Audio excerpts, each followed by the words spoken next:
समस्त देशवासियों को आज दशहरे के इस पावन अवसर पर हार्दिक बधाइयाँ। आधुनिकता जिस प्रकार आगे बढ़ रही है उसी प्रकार हम अपने धर्म से दूर होते जा रहे हैं, जिसका नतीजा आज यह हुआ कि लोगों को आज दशहरे का मतलब नहीं मालूम है। आज की युवा पीढ़ी धर्म का मतलब भूल चुकी है। आज 10 यानी कि बुराई और हरा यानी कि नाश करना, यानी कि दशहरे का पर्व बुराइयों का नाश करने का पर्व है। आज के दिन ही हमारे आदर्श मर्यादा पुरुषोत्तम प्रभु श्री राम ने रावण का वध कर असत पर सत्य की जीत की स्थापना की थी। आज का दिन सिर्फ असत पर सत्य की ही नहीं जीत हुई थी, बल्कि अज्ञान पर ज्ञान की जीत, अंधकार पर प्रकाश की जीत हुई थी। आज प्रभु श्री राम ऐसे व्यक्ति हैं, ऐसे चरित्र हैं कि जिनका सिर्फ पालन करने से, जिनको सिर्फ मानने से आपके सारे दुखों का निवारण हो सकता है। लोग आज, हमारी युवा पीढ़ी आज रोल मॉडल आमिर खान को बना रहे हैं, सलमान खान को बना रहे हैं। जिस व्यक्ति ने प्रभु श्री राम को अपना रोल मॉडल बनाया उसके जीवन का उद्धार निश्चित है। आज भगवान श्री राम के जीवन से क्या क्या सीखने को मिलता है, आइए हम जानते हैं। बचपन में श्री राम कभी बच्चे नहीं थे। बचपन में जब वो खेलने जाते थे तो उनकी माता कहती थी, बेटा ध्यान रखना अपने छोटे भाइयों का। जब बात दायित्व की आती है तब राम बड़े बन जाते हैं, जब बात कर्तव्य की आती है तब राम बड़े बन जाते हैं, लेकिन जब बात अधिकार की आती है तब मेरे राम कभी बड़े नहीं बनते। जब बात राज सिंहासन लेने की आती है तो राम ने कहा था कि हम लोगों ने साथ खेला, साथ पढ़ने गए, साथ सब कुछ किया, तो फिर राजा सिर्फ मैं ही क्यों बनूंगा? बाकी भाई भी तो मेरे राजा बनने के योग्य हैं, वो सब भी तो मेरे साथ राजा बन सकते हैं। ऐसे थे मेरे राम। विद्यार्थी को भी राम के जीवन से बहुत कुछ सीखने को मिलता है। आज माता पिता विद्यार्थी के जन्म लेते ही ट्यूशन लगा देते हैं। मेरे राम कभी ट्यूशन नहीं पढ़े। राम गुरु के घर गए थे विद्या प्राप्त करने, इसीलिए बाबा तुलसी ने कहा भी है, गुरु गृह पढ़न गए रघुराई, अल्प काल विद्या सब आई। राम, अगर आज लोग ताजमहल को मोहब्बत की निशानी बताते हैं, ताजमहल मोहब्बत की निशानी नहीं थी, राम सेतु मोहब्बत की निशानी थी। मेरे राम ने अपने सीता के प्रेम को पाने के लिए, सीता को पाने के लिए समुद्र के छाती पर से पुल बना दिया था, वो प्रेम की निशानी है। राम की जीवन यह बताती है कि पाप की जड़ें कितनी भी मजबूत क्यों ना हो, उस पर उसका नाश होना एक दिन निश्चित है। इसीलिए राम, जब रावण पर प्रभु श्री राम ने विजय प्राप्त की थी तो वह अयोध्या के राजा राम ने नहीं की थी, बल्कि वह एक वनवासी राम ने की थी।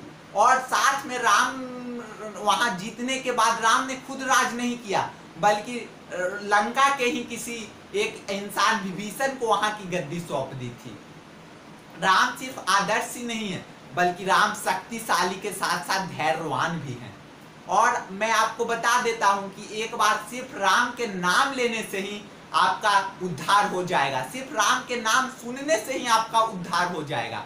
एक बार भगवान शिव ने 100 करोड़ मंत्रों की रचना की, तो वहां मानव, दैत्य और साथ देवता सभी लोग भगवान शंकर के पास पहुंच गए। बोले कि भगवान आप तो स्वयंभू हो, आप तो सर्वज्ञानी हो, आपको मंत्रों की क्या जरूरत है, आप ये मंत्र हम तीनों में बांट दो। तो भगवान ने सभी मंत्रों को तीनों में बांट दिया, केवल 32 अक्षर का एक श्लोक अपने पास रखा।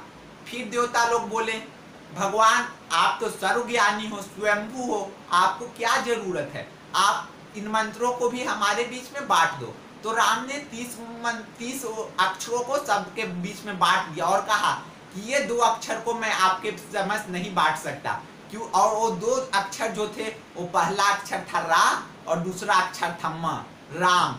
राम को मैं आपसे नहीं बांट सकता। राम का नाम मैं भी लेता हूँ और राम के नाम लेने मात्र से ही प्रभु मनुष्यों का उद्धार हो सकता है। देवता भी राम का नाम लेते हैं।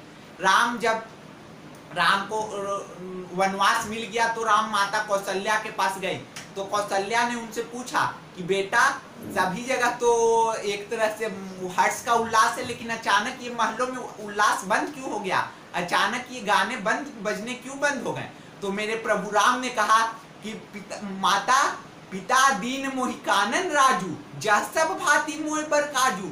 पिता ने मुझे जंगल का राज दे दिया है माँ, जो अयोध्या के राज से भी बड़ा था। मेरे लिए सौभाग्य की बात है कि मेरे पिता ने मुझे इतना बड़ा राज दिया है। ऐसे थे मेरे राम, ऐसे चरित्रवान थे मेरे राम। चरित्र का अगर निर्माण करना है तो राम के पथ पर चलिए आप लोग।